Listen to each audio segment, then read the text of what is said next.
వేయి పడగలతో భూరిభారవహ కుండలీంద్రమణిబద్ధ భూవలయ పీఠికాం, వేయి పడగలతో భూమిని మోస్తున్నాడు. ఆయన వేయి పడగల మీద ఇలా చుట్టూ మణులున్నాయి. ఆ మణులన్నీ కూడా భూమిని అంతటినీ మోస్తున్నాడు. కాబట్టి ఈ భూమికి ఇలా గుండ్రంగా పాదపీఠం పడితే దాని చుట్టూ మణులు తాపడం చేశారనుకోండి, ఇప్పుడు అదొక మణిపీఠం అవుతుంది భూమి కాదు. గుండ్రంగా ఉంటుంది, కింద పడగలు ఉన్నాయి, ఆ పడగల మీద ఉన్న మణులు చుట్టూ గుండ్రంగా ఉన్నట్టు కాంతులు ఈనుతూ ఉంటాయి. అప్పుడు ఆదిశేషుడి పడగల మీద ఉన్నటువంటి మణుల యొక్క కాంతుల చేత విస్తరింపబడి ఉన్నటువంటి ఈ భూమి గుండ్రంగా పాదపీఠంలా ఉంటే దాని మీద అమ్మవారు పాదం పెట్టుకుని కూర్చునుంది. ఎక్కడుంది ఆధారం అలా కూర్చునుందని? అలా ఎక్కడైనా చెప్పారా? ఆవిడ భూమిని పాదపీఠం చేసుకుని కూర్చునుంది అని ఎక్కడైనా ఉందా? లలితా సహస్రనామ స్తోత్రంలో వ్యాస భగవానుడి వల్ల సుమేరు శృంగ మధ్యస్థ శ్రీమన్నకరనాయిక అనుందా లేదా? సుమేరు శృంగ మధ్యస్థ అంటే మేరు పర్వతము దేవతలకు అనుకూలంగా ఉంటుంది, రాక్షసులకు విరోధంగా ఉంటుంది. అందుకే దేవతల యొక్క పట్టణాలన్నీ మేరు పర్వతం మీద ఉంటాయి. మనం ఎప్పుడైనా గ్రహాల్ని పిలిస్తే ఏవి మేరు పర్వతానికి ప్రదక్షిణం చేసి వస్తాయో ఆ గ్రహానికి మనం దర్శనం చేస్తే ప్రదక్షిణంగా పెడతాం. అది అప్రదక్షిణంగా వచ్చేటటువంటి గ్రహం అయితే దాన్ని దర్శనం చేయడానికి అప్రదక్షిణంగా పెడితేనే ఎక్కువ ఫలితం. అలాగే ఉండాలి గుడి కూడా. అందుకే మీరు చూడండి, సత్యనారాయణ వ్రతం చేస్తే రాహుకేతువుల్ని పిలుస్తారు. అప్పుడు పిలిచినప్పుడు ఇది మేరు పర్వతానికి అప్రదక్షిణంగా వస్తోంది అని పిలుస్తారు. అందుకే శ్రీకాళహస్తిలో రాహుకేతు పూజలు ఎందుకు వచ్చాయో తెలుసా? శ్రీకాళహస్తి క్షేత్రంలోకి వెళ్ళినప్పుడు అప్రదక్షిణంగా పెడతారు, ప్రదక్షిణంగా వెళ్ళరు. రాహుకేతు పూజ ఉందని గుర్తు ఏంటంటే అప్రదక్షిణ క్షేత్రం, అందుకే అక్కడ బాగా ఫలిస్తాయి. అవి అప్రదక్షిణంగా వస్తాయి మేరు పర్వతానికి. ఆ మేరు పర్వతం మీద ఉంటాయి దేవతల యొక్క పట్టణాలన్నీ కూడా అక్కడ ఉంటాయి. అందులో ఆ మేరు పర్వతానికి మధ్యలో ఉన్నటువంటి శిఖరం మీద అది భూమికి అంతటికీ కూడా పైకి ఎత్తుగా ఆకాశాన్ని ఒరుసుకుంటూ ఉంటుంది. అటువంటి మధ్య శిఖరం పైన అమ్మవారి యొక్క పట్టణం ఉంటుంది. అందులో అమ్మవారు కూర్చుని కిందకి పాదం పెట్టుకుంటుంది. అప్పుడు భూమి ఏమవుతుంది? ఆవిడికి పాదపీఠం అయిందా లేదా? సుమేరు శృంగ మధ్యస్థ శ్రీమన్నగరనాయక అయినప్పుడు భూమి పీఠం అయిందా లేదా ఆవిడికి? కాబట్టి భూమి పీఠం. ఎటువంటి పీఠం? ఆదిశేషుని యొక్క పడగల యొక్క మణుల చేత ప్రకాశిస్తున్నటువంటి పాదపీఠం ఆవిడికి భూమి. అంటే ఇప్పుడు విరాట్ రూపాన్ని చెప్తున్నారు శంకరాచార్యులు వారు. ఇందులో స్థూలంగా సింహాసనంలో కూర్చున్న అమ్మవారిగా చెప్పట్లేదు. అందుకే వహ్నిమండల శరీరిడి గగనశేఖరించ పరమాత్మికాం ఈ నామాలు పడుతున్నాయి అక్కడికి వెళ్ళేటప్పటికి. పెద్ద పెద్ద పెద్ద పెద్ద ఉపమానాలు, ఆకాశమంత కిరీటం, అగ్నిహోత్రం శరీరం, అంతంత పెద్ద పెద్ద వాటితో కలుపుతున్నారు. ఎందుకని ఇప్పుడు విరాట్ రూపంగా చెప్తున్నారు ఆవిడ. భూమి అంతా కలిపి ఆవిడికి పాదపీఠం అయింది. అలా కూర్చుంది తల్లి. ఆదిశేషుడు అమ్మవారి యొక్క పాదపీఠాన్ని మోస్తున్నాడు. ఇప్పుడు అమ్మవారి యొక్క పాదపీఠాన్ని ఆయన మోస్తున్నాడు అంటే దాని అర్థం ఏమిటి? అమ్మవారి పాదములకు అంటి ఉన్నటువంటి ధూళికణములు ఆయన శిరస్సు మీద పడుతుంటాయి కాదు.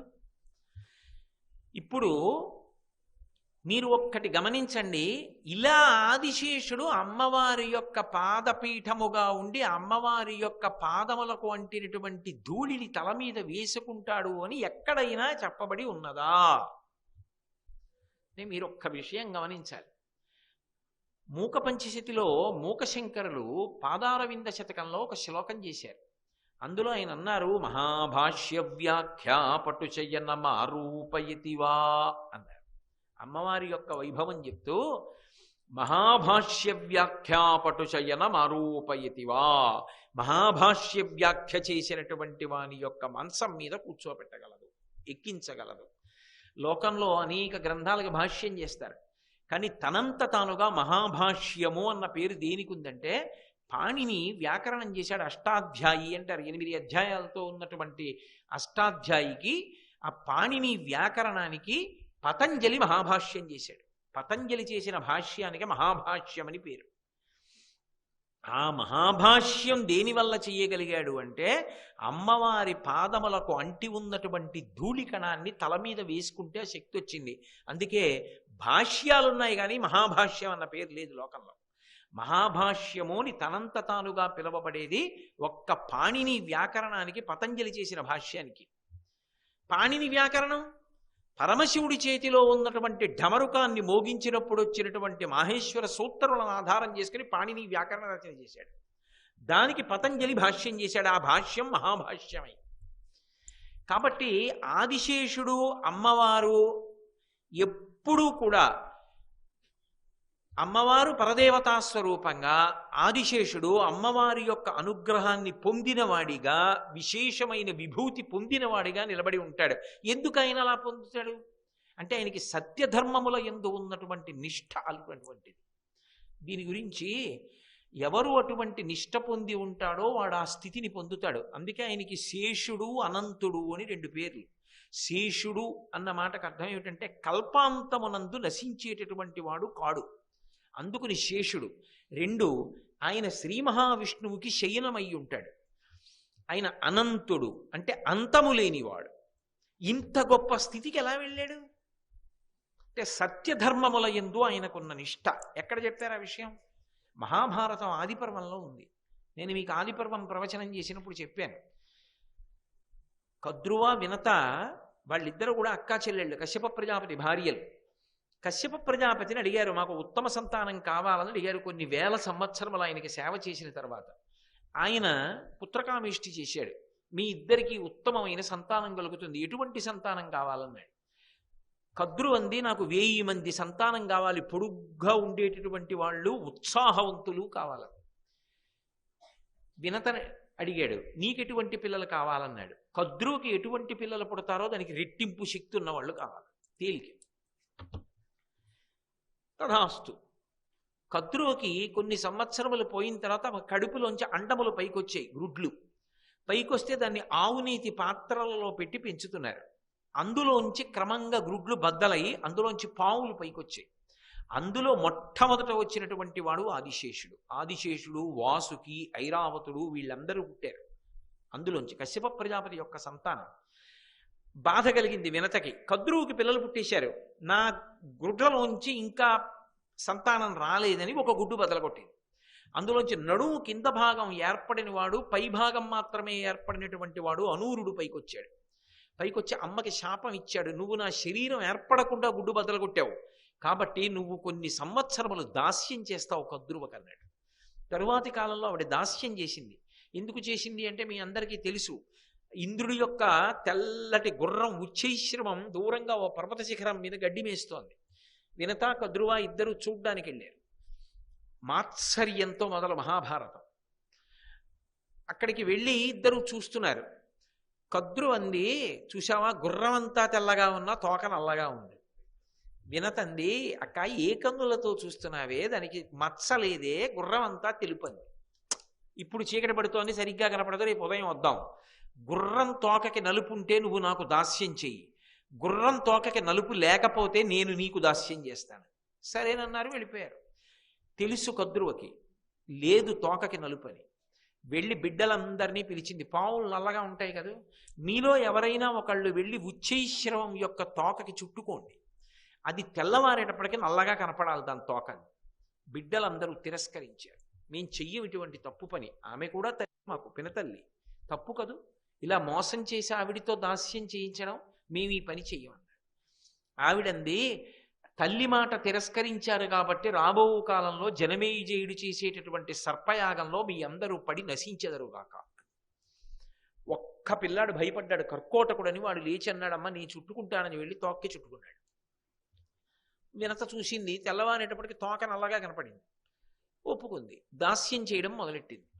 ఒక్క కొడుకు ఆదిశేషుడు మాత్రం, చిచి వీళ్ళు దుర్మార్గులు, మోసం చేసి వినతతో దాస్యం చేయించారని ఆయన దూరంగా వెళ్ళిపోయి ఆయన హిమవత్పర్వతం మీద, గంధమాదన పర్వతం మీద, బదరీ క్షేత్రంలోనూ గోకర్ణంలోనూ మార్చి మార్చి బ్రహ్మగారి గురించి తపస్సు చేస్తూ ఉండిపోయాడు. బ్రహ్మగారు ప్రత్యక్షమయ్యారు. నీకేం కావాలని అడిగారు. ఆయన అన్నాడు, నాకేం కోరిక లేదు. మరి ఎందుకు చేస్తున్నావు అన్నాడు. నా ప్రారంధం, నేను కద్రువుకి కుమారుడిగా జన్మించాను సర్పంగా.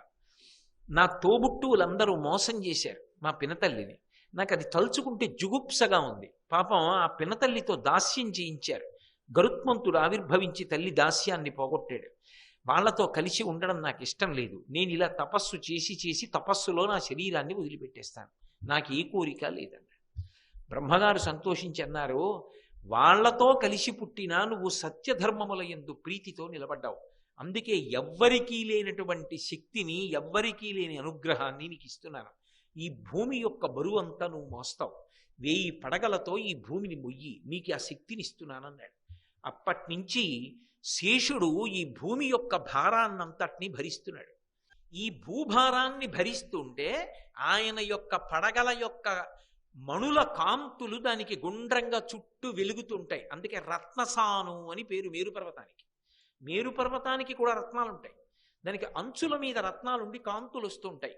అందుకే మార్కండేయ మహర్షి చేసినటువంటి చంద్రశేఖరాష్టకంలో రత్నసాను శరాశనం రజత అగ్రిశృంగనికేతనం సింజనీకృత పన్నగేశ్వరమచ్యుత నలసాయకం అంటారు. రత్నసాను అని పేరు మైరుపర్వతానికి ఎందుకు వచ్చింది అంటే దాని యొక్క చిరియల యందు రత్నములు ఉంటాయి. ఆ కాంతులు దానికి ఉంటాయి. దాని మీద అమ్మవారు కూర్చుంటుంది. మరి సింహాసనం రత్నాలతో ఉండద్దు, దాని మీద కూర్చుని పాదపీఠం మీద పెట్టుకుంటుంది. పాదపీఠానికి రత్నాలు లేకపోతే నవరత్నమాలిక ఎలా? అందుకుని శంకరులు ఎక్కడి నుంచి ఎక్కడికి కలిపారంటే ఆదిశేషుని యొక్క 1000 పడగల మీద ఉన్నటువంటి మణులు ఈ భూమండలానికి గుండ్రంగా తాపడం చేయబడినటువంటి రత్నములు మణులైతే ఈ పీఠం మీద కాలు పెట్టుకుని ఆ సుమేరు శృంగ మధ్యస్థ అయి కూర్చున్న తల్లి అని పిలిచారు. బాగుంది కానండి. ఆదిశేషుడి పడగల మీద ఉన్నటువంటి భూమండలాన్ని పాదపీఠం చేసుకుని కూర్చున్న అమ్మవారు అని చెప్పడానికి శంకరాచార్యుల వారు ఇంత కష్టపడవలసిన అవసరం ఉందా ఈ చరణం రాయడానికి? కాదు. ఇందులో నిగూఢమైనటువంటి రహస్యం ఒకటి ఉంది. శంకర భగవత్పాదులు ఏం చేస్తున్నా వారికి గురువుగారు జ్ఞాపకానికి వస్తుంటారు. ఎప్పుడూ జ్ఞాపకానికి వస్తారు.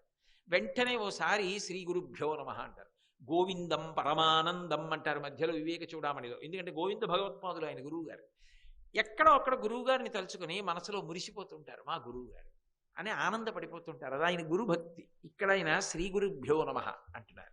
అలా ఎక్కడ కనపడిందండి? ఆదిశేషుడి పడగల మీద ఉన్నటువంటి మణులు భూమండలానికి తాపడం చేయబడి ఉండడం ఏమిటి? దాని మీద అమ్మవారు పాదం పెట్టుకోవడం ఏమిటి?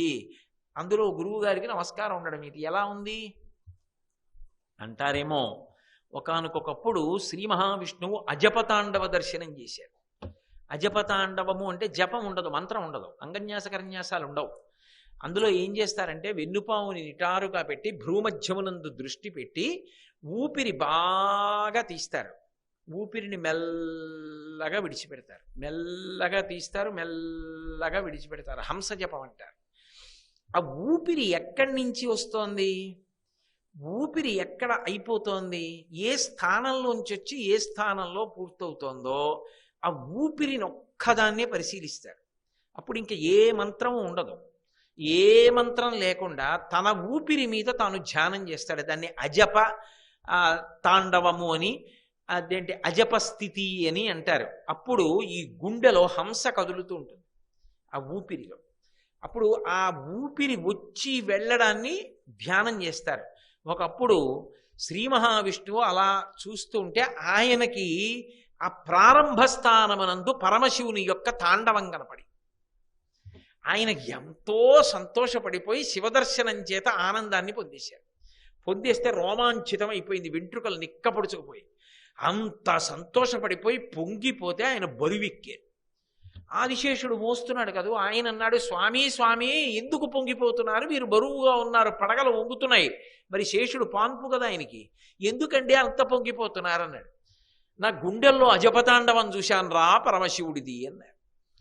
అంత బాగుంటుందా అన్నాడు. నువ్వు చూస్తావా అన్నాడు. చూస్తాను అన్నాడు. చిదంబరం వెళ్ళి చూడు అన్నాడు. అక్కడ నటరాజు కదా మరి ఉన్నాడు, పరమశివుడు నటరాజుగా నాట్యం చేస్తాడు అక్కడ, అక్కడికి వెళ్ళి చూడు. తమ ఆజ్ఞ, బయలుదేరుతున్నానన్నాడు. అంటే శ్రీ మహావిష్ణువు అన్నారు, నువ్వు ఎటూ భూలోకానికి వెడుతున్నావు, ఒక మహోపకారం చెయ్యి. 3 రకములైనటువంటి ఉపకారములు మానవాళికి జరిగేటట్టుగా చేసిరా అన్నాడు. సరే, ఆయన ఏం చేశాడు? ఎక్కడ పుట్టాలని వెడుతున్నాడు, పాము పిల్ల రూపంలో వెడుతున్నాడు. ఒక తల్లి, ఆమె మంచి యోగిని, ఆమె 2 చేతులు ఇలా అంజలి ఘటించి భగవంతుణ్ణి ప్రార్థిస్తోంది, నాకు మంచి కుమారుడు కావాలని ప్రార్థన చేస్తోంది. ఈమె యోగ్యురాలు, ఈమెను కడుపున పుట్టు అని ఈశ్వరుడు శాసించాడు. ఆ వెడుతున్నటువంటి పాము పిల్ల టక్కన ఆమె చేతిలో పడింది. పడి చూసేటప్పటికి కింద పాము శరీరం, పైన మనిషి తల. అందుకే నటరాజమూర్తి దగ్గర ఒక పక్క పతంజలి ఉంటాడు, కింద పాము పైన మనిషి తల. ఒక పక్క వ్యాఘ్రపాదుడు ఉపమన్యు మహర్షి యొక్క తండ్రి, పైన ముఖం మనుష్యుని యొక్క ముఖం, కింద పెద్ద పులి యొక్క శరీరం ఉంటాయి. ఇద్దరు పక్కన నిలబడి తాండవం చూస్తుంటారు, మిగిలిన వాళ్ళు సహకారం చేస్తుంటారు తాండవానికి.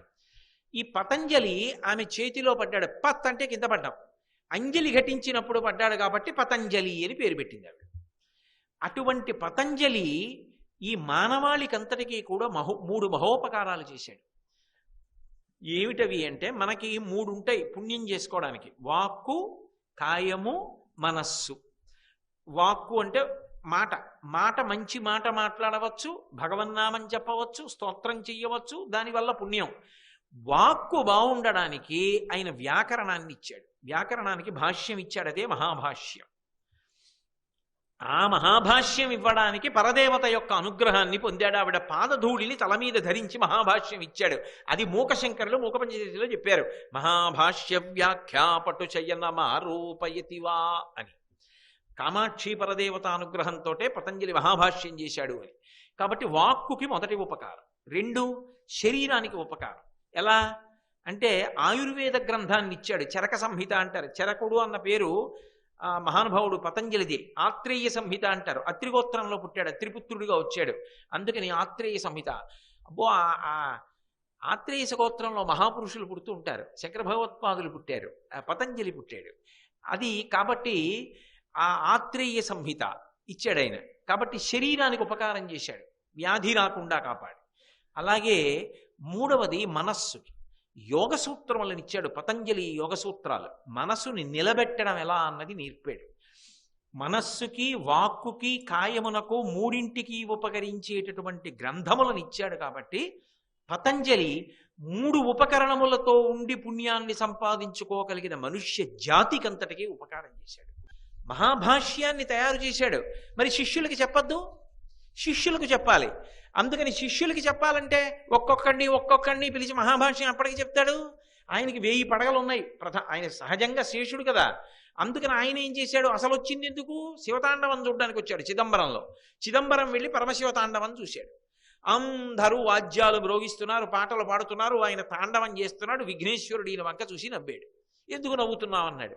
మేమందరం వాద్యాలు మ్రోగిస్తాం, నువ్వు పాము నువ్వేం చేస్తావు అన్నాడు. నేనేం చేస్తాననుకుంటున్నావు కదా, నేను ఆయన కాలుకి చుట్టుకుని ఆయన కాలికి అందే అవుతాను. నాట్యం చేసేటప్పుడు అందే అందం కదూ అని ఎగిరి పరమశివుని యొక్క ఎడంపాదాన్ని చుట్టుకున్నాడు. శంకరాచార్యులు వారు శివతాండవ స్తోత్రం చేశారు. అందులో అప్పుడప్పుడు పరమశివుడు కాలు ఎందుకు ఆపుతాడో చెప్పారు. అంత వేగంగా కదులుతుంటే పాము కదు శేషుడు జారిపోతూ ఉంటాట, మళ్ళీ చుట్టుకోవడానికి అవకాశం ఇవ్వడానికి ఒకసారి అలా ఆగుతుంటాడు, ఆగి మళ్ళీ చేస్తుంటాడు.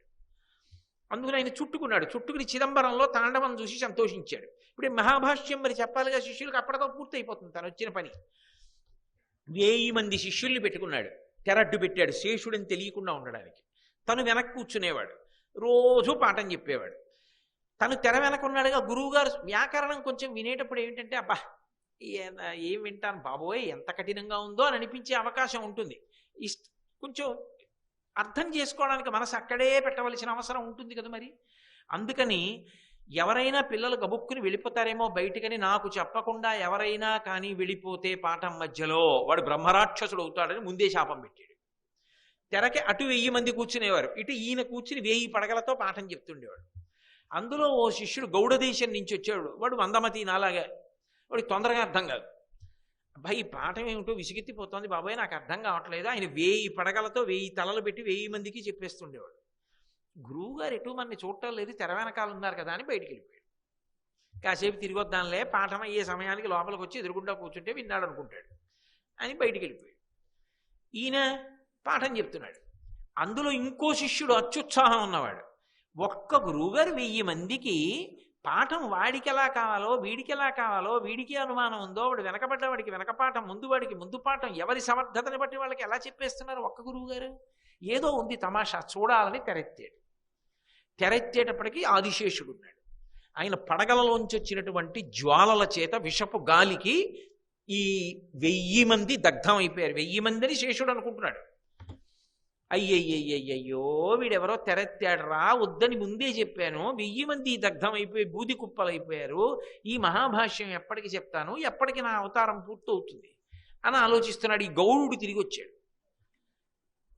నువ్వెక్కడికి వెళ్ళావన్నాడు. అయ్యా నాకు పాఠం విసిగెత్తిపోయి బయటికి ఫోన్లే వెళ్ళిపోతే వెళ్ళిపోయావు, కానీ నువ్వు ఉపకారం చేసేవరా, బతికావో, మిగిలిన వాళ్ళందరూ వెళ్ళిపోయారా నా విషపగాలికి, వచ్చి కూర్చోవాలి. వాడు భయపడుతూ కూర్చున్నాడు. ఆయన సంకల్పం చేసి వాడి కళ్ళల్లోకి చూశాడు. నేను చెప్పాను కదా, దృష్టిపాతం చేత అనుగ్రహించేస్తాడు గురువు. అలా అన్ని వేళ 1000 మందికి అలా అనుగ్రహించేయకూడదా అండి అంటే అది విరుద్ధం. ముందు పాఠం చెప్పాలి. ఎంతో అత్యవసర పరిస్థితుల్లో అనుగ్రహిస్తారు. ఆ గౌడ దేశం నుంచి వచ్చినటువంటి శిష్యుణ్ణి గౌడుడు అనేవారు. ఆయనను అనుగ్రహించేశాడు. ఆయనకి మహాభాష్యం అంతా వచ్చేసిన తర్వాత అన్నాడు, ఒరే నీకు మహాభాష్యం అంతా నేర్పించాను, ఇప్పుడు నువ్వు ఈ మహాభాష్యాన్ని తగినటువంటి శిష్యులకు నేర్పు. కానీ ఓ ఇబ్బంది ఉంది, పాఠం మధ్యలో వెళ్ళిపోతే బ్రహ్మరాక్షసుడు అయిపోతాడా అన్నాను కదా. బ్రహ్మరాక్షసుడు అంటే ఎవరవుతారో తెలుసా? వేదాధ్యయనం చేసి బ్రాహ్మణుడై పుట్టి సాటి బ్రాహ్మణుల్ని దోచుకుని వాళ్ళ కాంతల్ని దోచుకుని చెయ్యకూడని పనులు చేస్తే చిన్న వయస్సులో మరణించి రాక్షసుడై పుడతాడు. వాణ్ణి బ్రహ్మరాక్షసుడని పిలుస్తారు. నువ్వు బ్రహ్మరాక్షసుడు అయిపోతావు. ఇప్పుడు అయిపోయి పంచగౌడ దేశాలకి కేంద్ర బిందువు నర్మదా నదీ తీరంలో పెద్ద రావి చెట్టు ఉంది. ఉత్తర భారతదేశం నుంచి దక్షిణ భారతదేశానికి విద్య నేర్చుకోవడానికి వచ్చేవారు. అలా యువతల వైపు నుంచి ఉత్తర భారతదేశానికి వెళ్ళేవారు. ఆ రోజుల్లో పాటలీపుత్రంలో పెద్ద పెద్ద విశ్వవిద్యాలయాలు, అందుకని అట్టెడుతూ ఉండేవారు. అక్కడ కూర్చో రావి చెట్టు మీద. వచ్చిన ప్రతివాడిని అడుగుతుండే ఎక్కడికెడుతున్నావు అని అడుగు. దక్షిణ దేశంలో చిదంబరంలో పతంజలి గురువు గారు ఉన్నారు, మహాభాష్యం నేర్చుకోవడానికి ఎడుతున్నావు అంటారు. పక్కకి రా, నిన్ను 3 ప్రశ్నలు అడుగుతానని వేదంలోంచి 3 ప్రశ్నలు అడుగు. వాడు చెప్పగలిగితే మహాభాష్యం చెప్పేయి, నీకు వచ్చు కాబట్టి. చెప్పేశాను కదా నీకు, చెప్పేయి. ఒకవేళ వాడు చెప్పలేకపోతే వాడిని తిని నీకు ఆహారం వచ్చేస్తుందండి. ఆయన అక్కడెక్కి కూర్చున్నాడు రావి చెట్టు మీద. వచ్చిన ప్రతివాడిని అడిగేవాడు ఎక్కడికెడుతున్నావు అనేవాడు. దక్షిణ దేశం చిదంబరం పెడుతున్నాను. ఎందుకు? అక్కడ పతంజలు ఉన్నారు. వెళ్ళి ఏం చేస్తావు? ఆయన దగ్గర మహాభాష్యం నేర్చుకుంటాను. నేనే నేర్పుతాను లేరా అని పక్కకి తీసుకెళ్లి ప్రశ్నలు అడిగేవాడు. వాడు చెప్పలేకపోతే తినేసేవాడు. అలా ఎన్ని సంవత్సరాలు అయిపోయిందో ఆ మహాభాష్యం బ్రహ్మరాక్షసుడి దగ్గరే ఉండిపోయింది. ఒక్క శిష్యుడికి వెళ్ళలేదు. పతంజలి బాధపడ్డాడు. ఇది ఎవరికి వెళ్ళేటట్టు లేదని తానే చంద్రశర్మ అన్న పేరుతో మళ్ళీ పుట్టాడు. మళ్ళీ పుట్టి ఆ రావి చెట్టు దగ్గరికి వచ్చాడు. ఈయన పిలిచాడు బ్రహ్మరాక్షసుడు. ఎవరు? అంతకుముందు జన్మలో ఆయన ఈయనకి శిష్యుడు. పిలిచి ఎక్కడికి ఎడుతున్నావు అన్నాడు. చిదంబరంలో పతంజలి దగ్గరికి. ఎందుకు? మహాభాష్యానికి. నేను చెప్తాను రా. 3 ప్రశ్నలు అడుగుతాను, జవాబు చెప్పాను. అడిగాడు, చెప్పాడు. ఈయన నీకు చెప్తాను. బ్రహ్మరాక్షసుడు కదా, మరి తత్వం అప్పుడు అలా ఉంది. ఆయన శాప విమోచనం ఇచ్చాడు పతంజలి. నువ్వు మహాభాష్యం ఒక్క శిష్యుడికైనా నేర్పితే నీ బ్రహ్మరాక్షసత్వం పోతుందన్నాడు. కానీ చెట్టు మీద కూర్చుని పాఠం చెప్తా, నువ్వు చెట్టు మీదే కూర్చోవాలి నా ఎదురుగుండా. 9 రాత్రులు 9 పగళ్ళు చెప్తా. అన్నానికి కానీ, నిద్రకి కానీ, శరీర శోధనకి కానీ, అంటే మలమూత్రాలని కానీ దిక్కోవడం. నువ్వు రాసుకోవాలి. నువ్వు రాసుకోపోతే నీ కర్మ, నీ చెప్పేస్తా. ఇష్టమేనా అన్నాడు. ఇష్టమేనా అన్నాడు. పైకెక్కి కూర్చున్నాడు. ఎలా? ఆకొక్కొక్కటి తుంపేవాడు తొడని పుల్లతో కోసి నెత్తుట్లో ముంచి భాష్యం రాసుకుంటున్నాడు. 9 రాత్రులు 9 పగళ్ళు అయ్యాయి. రావి ఆకుల మీద అంతా రాశాడు. రాసేసి సంచిలో వేసుకున్నాడు. 9 రాత్రులు 9 పగళ్ళు అయిపోయాయి. మహాభాష్యం నేర్పించాడు. నేర్పేయగానే ఆయనకి బ్రహ్మరాక్షసత్వం పోయింది. అమ్మయ్యా, నా బ్రహ్మరాక్షసత్వం పోయిందని ఇక నేను తరిస్తాను, చాలు, మహాభాష్యం నేర్చుకున్నాను, ఇంకా నాకు వైరాగ్యం వచ్చింది, గురువు గారి దగ్గర జ్ఞానం పొందాను. ఎవరి దగ్గర తరించాలని ఆలోచించాడు. శుకబ్రహ్మ హిమాలయ పర్వత శిఖరముల మీద తిరుగుతున్నారు. అందుకని నేను వెళ్ళి హిమాలయ పర్వత శిఖరముల మీద ఉన్నటువంటి శుకబ్రహ్మని సేవిస్తానని శుకబ్రహ్మ దగ్గరికి వెళ్ళాడు. శుకబ్రహ్మ ఈయన్ని శిష్యుడిగా స్వీకరించాడు. అప్పటికీ ఆయన పేరు గౌడుడు అని అనేవారు. శుకబ్రహ్మ దగ్గర ఉపదేశాన్ని పొంది, జ్ఞానాన్ని పొంది, సన్యాసాశ్రమాన్ని స్వీకరించి తరించాడు. కాబట్టి గౌడపాదాచార్యుల వారయ్యాడు. తర్వాత గౌడపాదాచార్యుల వారై తిరుగుతున్నాడు. ఈ చంద్రశర్మ ఈయన నిజానికి ఈ గౌడపాదాచార్యుల వారికి గురువు కిందటి జన్మలో పతంజలిగా. ఇప్పుడు ఆ పతంజలి చంద్రశర్మగా ఉన్నాడు. ఈయన ఇప్పుడు ఈ భాష్యం అంతా మూట కట్టుకున్నాడు. అంటే తనదే ఆ భాష్యం. ఇప్పుడు ఆయన కోరిక ఏమిటి? అది ప్రచారం పొందాలి. కాబట్టి ఇప్పుడు ఎవరికైనా నేర్పుదామని పాప ఆ మూటలన్నీ పట్టుకు బయలుదేరాడు. 9 రాత్రులు 9 పగళ్ళు నిద్రపోలేదు, అన్నం తినలేదు, తొడ కోసుకుని ఆ నెత్తుటితో రాశాడు. నడుస్తుంటే ఇక నడవలేకపోయాడు. నిద్ర వచ్చేసి ఓ చెట్టు కింద పడుకుని నిద్రపోయాడు. ఈలోగా ఎక్కడి నుంచో మేక వచ్చింది. వచ్చి మెల్లిగా బస్తాల్లోకి మూతి పెట్టి కొన్ని ఆకులు తినేసి అజభక్షిత భాష్యము అని ఇప్పటి వరకు కూడా మహాభాష్యంలో లోకంలో ఇక దొరకలేదు. అది మేక తినేసి దాన్ని అజభక్షిత భాష్యం అంటారంటే మేక తినేసిన భాష్యం. మిగిలిన ఆకులు లేచి చూశాడు, ఇవైనా దక్కించుకుందామని మెల్లిగా భుజాల మీద నెత్తి మీద పెట్టుకుని ఊళ్ళోకి వచ్చాడు. ఒక వైశ్యుల ఇల్లు కనపడింది. అరుగు మీద మూటలన్నీ దగ్గర పెట్టుకుని పడుకుని నిద్రపోయాడు. పరమ నీరసంతో నిద్రపోయాడేమో, ఇక లేవలేదు. ఇక ఇతను మృత్యువులోకి వెళ్ళిపోతున్నాడని ఆ వైశ్య యజమాని యొక్క కుమార్తె చూసింది. ఇతన్ని ఎలాగైనా బ్రతికించాలి, లేచి తినడు. ఎలా? ఆమెకి కొంత ఆయుర్వేదం తెలుసు. ఆమె పెరుగన్నాన్ని బాగా మెత్తగా చేసి ఇతని అంగీ పైకెత్తి పొట్ట మీద పెట్టి రుద్దేది. చర్మం ఆ పెరుగన్నపు సారాన్ని లోపలికి పుచ్చుకునేది. మెల్లిగా తను శక్తి పొంది నిద్ర లేచాడు.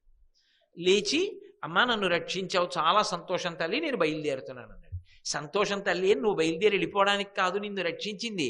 నీ అందచందాలు చూసి నువ్వు భాష్యం నేర్చుకున్నావని, నిన్ను పెళ్ళాడదామని నేను బతికించాను. నన్ను పెళ్ళాడింది. పెళ్ళాడడం కోసం కాదు నేను ఇవన్నీ నేర్చుకున్నది. శిష్యులకు అప్పచెప్పి నేను మా గురువుగారి మార్గంలో వెళ్ళిపోదామని నేర్చుకున్నాను. అందుకని నాకొద్దు, నేను శిష్యులకు పాఠం చెప్పుకుంటానని వెళ్ళిపోతున్నాడు. నా వల్ల ఉపకారం పొంది ప్రత్యుపకారం చెయ్యకుండా వెళ్ళిపోతానంటే ఒప్పుకుంటానా? రాజుగారి దగ్గరికి తీసుకెడతాను, పద, మన ఇద్దరికి వివాదం అని ఆ వైశ్యుని కుమార్తె కలిసి ఈ చంద్రశర్మని రాజుగారి దగ్గరికి తీసుకెళ్ళాడు. శ్రీ ఉమామహేశ్వర పరబ్రహ్మార్పణమస్తు. స్వస్తి.